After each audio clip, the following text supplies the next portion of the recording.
The MRI on Sam Bradford confirmed he's suffering from a separated left shoulder, according to our Ed Werder. Bradford also is in the NFL concussion protocol. He could miss this week's game, so there's a very good chance Mark Sanchez could be under center for the Eagles against the Bucs. Here's his teammate, Lane Johnson, on Sanchez. Sanchez is more up-tempo than Bradford. Mark's probably a little bit more conscious of the tempo. He may go a little bit faster pace than what Sam is. So other than that, probably just the tempo, maybe a little bit faster. Stephen A., should they make Sanchez the quarterback for the remainder of the year? I believe so. I believe the time has arrived for the Philadelphia Eagles to go in a different direction. They just lost to the Miami Dolphins after being up 16-0. They ended up losing 20-19. Sam Bradford may have gotten hurt in that game. The reality is that he's not the answer. Chip Kelly has to fess up and acknowledge that he made a mistake by selecting this man to be his quarterback.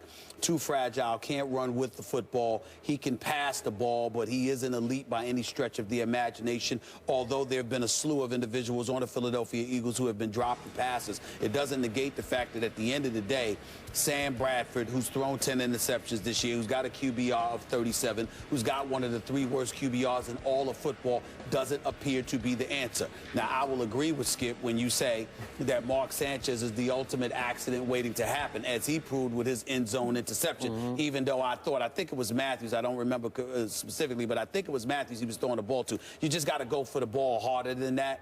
There's no question about that, but in the end, it was still an interception on Mark Sanchez, and like the Dallas Cowboys, you know, bad things appear to happen to Mark Sanchez. So it was Miles Austin. It was Miles Austin. It was Miles Austin, exactly. Right. So for me, you know, I just look at it from this perspective.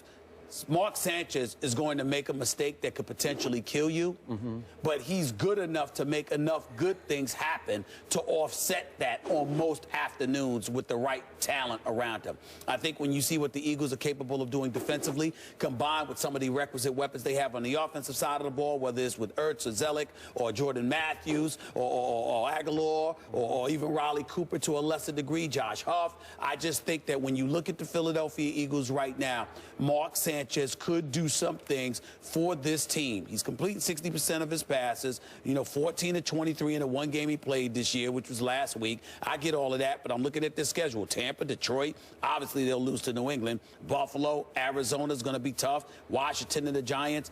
I think Mark Sanchez is good enough to win 3 to 4 of these games for you. I say go with him because you've got nothing to lose, because Bradford's not going to be any better. 7 games. So you think he could win 3 of 7? I think he could win. I think you could pencil him in for 3 of 7. Okay. He could potentially win 5 of 7. Okay, so they're 4 and 5 right now, and if he wins 3, that gets him to 7 and 9. If they win 5, right? they get to 9 and 7. Okay, all right. But I'm just saying with Sam That's being Bradford, a little generous. Yeah. Yes. 5. Well, I'm just saying. Well, let's look at it. Tampa, Detroit. I think both of those are winnable games. Yeah, but I think both of those are winnable games. I think Buffalo's a winnable game. I think Washington and the Giants are the winnable games. I look at New England. Obviously, that's going to be a tough one, and Arizona's going to be a tough one. But Arizona's at home. Okay, I'm going to give you this. I am with you on one bottom line to this discussion. I do think that Mark Sanchez gives the Eagles a little better chance than Sam Bradford. I'm just not a fan. I never was. I watched him all through college. I didn't love him. Got it.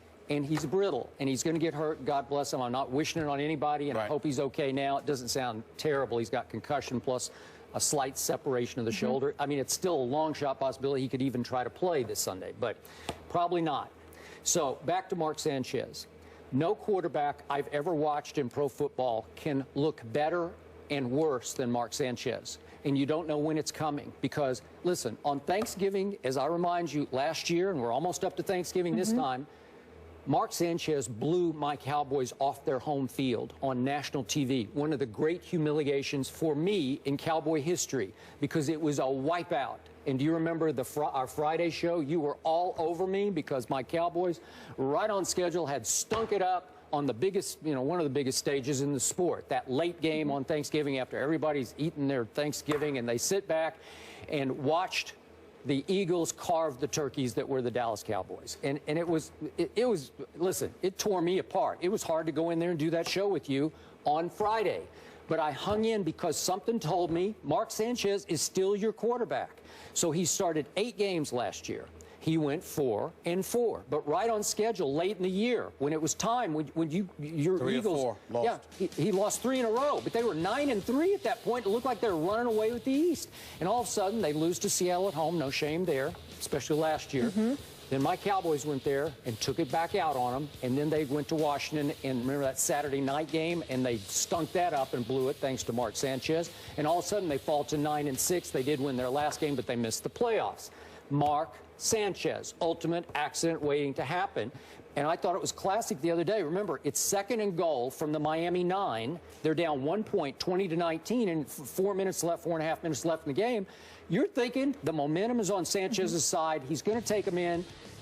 You know what happens. He threw it a little high, little behind, whatever it was. I don't know. He overthrew Miles Austin, and Rashad Jones picks it off and goes the other way with it. And it ended the game effectively for Philly, and it cost him a game that I just gave them. I conceded they were going to beat Miami at home, and I would think they would beat Jameis and company at home. But I'm not sure about that because all of a sudden Tampa's starting to get it going here, starting to feel pretty good about themselves. At Detroit, we saw what Detroit just did at Green Bay. I'm just saying, in this league, weird stuff happens. The roller coaster Any given rolls. Sunday, Yeah, all of a sudden somebody figures it out, gets hot. And are you sure Mark Sanchez, you know, he's not going to win at the Patriots, I don't think. I don't think he can beat the Bills or Arizona. Maybe Washington. Can he win the last game at the your Giants? I don't think so. So I don't know. I'll give you that he gives them a little better chance, but he's still Mark Sanchez. In the end, he'll make great throws and he'll make head scratchers. That's what he is. Well, I think you're looking at the fact that you're looking at Mark Sanchez as a starting quarterback. To me, the question evolved around, should he be the guy because Sam Bradford is your option? See, that's two different scenarios. Now, if you're telling me you're starting a season, you're a coach, you got your pick of the litter, could you pick Mark Sanchez? Nobody's saying that. My proclamation is that Mark Sanchez at this juncture is a better option than Sam Bradford. And that's what this comes down to. Sam Bradford, based on what you've seen, as things intensify, he seems to whittle. That's what I look at with Sam Bradford. Mark Sanchez, the accident waiting to happen that he is, he's consistent with his inconsistency. Big moments he may mess up. Other big moments he may show up and shock you and produce. He's capable. Sam Bradford just seems to be a guy that attrition over the course of a particular game can get to him. I agree. And I don't think that that's somebody that you want the final 7 games of a season. He's great for the first half of the season, but as stuff intensifies and playoff berths are on the line, it becomes more of a man's game than ever at that point. And that's not the guy I want in there. This week will certainly be an interesting test and very telling. We move on to the association. On the same day the Rockets fire Kevin McHale, Houston comes away with a big overtime win over Portland. So will Harden and the crew be just fine without McHale? Find out next.